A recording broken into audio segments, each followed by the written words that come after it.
দর্শক এই মুহূর্তে দেখতে পাচ্ছেন একটা দরবার হচ্ছে। তো কিসের দরবার হচ্ছে? এক বিকাশের প্রতারণার দরবার হচ্ছে। তো এক হতদরিদ্র অসহায় লোকের ফাঁসায় দিছে। দর্শক এই মুহূর্তে এক চক্র এক অটো ড্রাইভারকে ফাঁসিয়ে দিয়েছে এক বিকাশের নাম্বার প্রতারণা করে। একটি চক্র থেকে একজন নিরাপদ মানুষ কেমনে পেশে যায় তার মুখ থেকে আমরা শুনবো তার তার সাথে কি ঘটনা ঘটে হয়েছে। ভাই বলেন আপনার সাথে কি ঘটনা ঘটছে? ভাই আমি করিমগঞ্জ বুড় থেকে একজন যাত্রী আমার অটোতে উঠে, তখন ও বলতেছে যে ও সাতককালী যাবে। তখন আমি বললাম যে ভাই আমি তো সাতককালী লাইনে ভাই গাড়ি দৌড়াই না, আমি গাবতুলের লাইনে গাড়ি দৌড়াই। তখন ও বলতেছে যে আমি রিজার্ভ ভাড়া দিব। তখন ও আমার গাড়িতে উঠলো, উঠার পরে ও আমার কাছ থেকে আমার নগদ নাম্বারটা আদায় করে নিল আর কি। তখন ও নেওয়ার পরে ও এক জায়গায় তাকে 25,500 টাকা আনছি। আনার পরে আবার সামনের দোকান থেকে আমি যারা ওরে 25,500 টাকা ওর টাকা ওরে উড্ডো করে দিয়ে দিছি। ও লাস্ট নাম্বার বলছে যে ওই নাম্বারে আসছি। জানতো না যে টাকাটা কোথায় থেকে আসছে। সে ভাবছিল যে তার ভাড়া যাওয়ার জন্য হয়তো 1-200 টাকা তার নগদ আনবে, কিন্তু সে 25,500 টাকা ক্যাশ ইন করে তার কাছে নিয়ে আসে।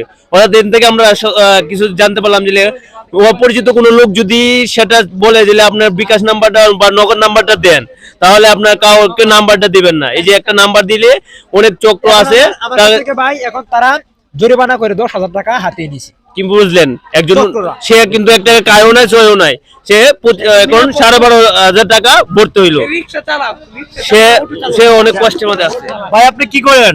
ভাই আমি একটা অটো চালক ভাই, আমার কাছ থেকে ভাই টাকাটা নিছে। আল্লাহর কাছে একটাই প্রার্থনা আমার, ওর কাছ থেকে 1 মাসের ভিতরে যেন ওর পেটে পাথর হয় এবং এই পাথর 5,000 টাকা দিয়ে উঠুক। আপনি যে ভুল করছেন এটা বুঝতেছেন? জি আমি এখন আপনি দর্শকদের কি বলবেন, কি বার্তা দিবেন? কখনো যেন বিকাশ নাম্বার অপরিচিত লোকদের কাছে না দেয়, ঠিক আছে, এটা হলো সঠিক।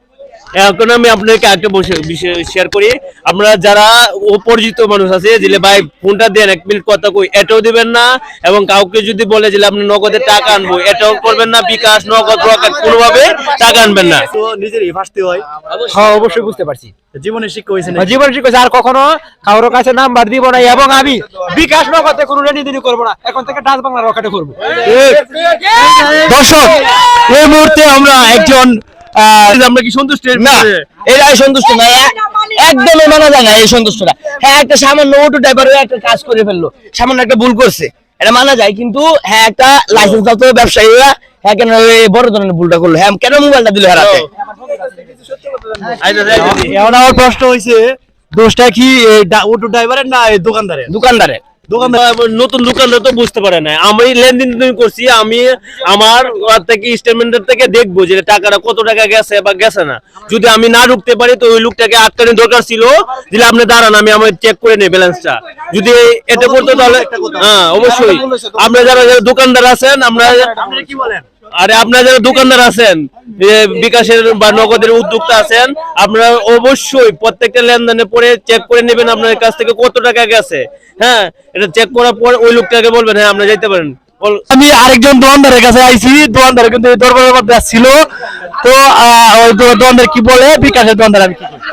আপনি কি এই দরবারের রায় কি একমত আছে? এই দরবারের রায় আমি একমত না। তবে এনো কাহিনী হয়েছে যে দোকানদারে ওর হাতে মোবাইল দিছে, ওই মোবাইলটা দেওয়াটা সঠিক হয় নাই। তারপরে টাকা না বুঝে তারে টাকা কেন দেয়? বোলডাকার ভুলটা দোকানদারে হয়েছে। আপনি কি এটা কি একমত? না একমত না, এটা আমরা মানি না। এটা যেটা হইছে কি কোন? না এটা আমরা মানি না, এটা নিরপরাধ স্যারেরা ভাষায় দিছে, সেটা কিচ্ছু করে না। দর্শক আমরা এর মধ্যে দেখতে পাচ্ছি এখানে যে দরবারের ফিনিশিং দেওয়া হয়েছে, কেউ কিন্তু মানতেছে না। আসলে এটা কিন্তু এক নিরপরাধ মানুষকে ফাঁসিয়ে দেওয়া হয়েছে।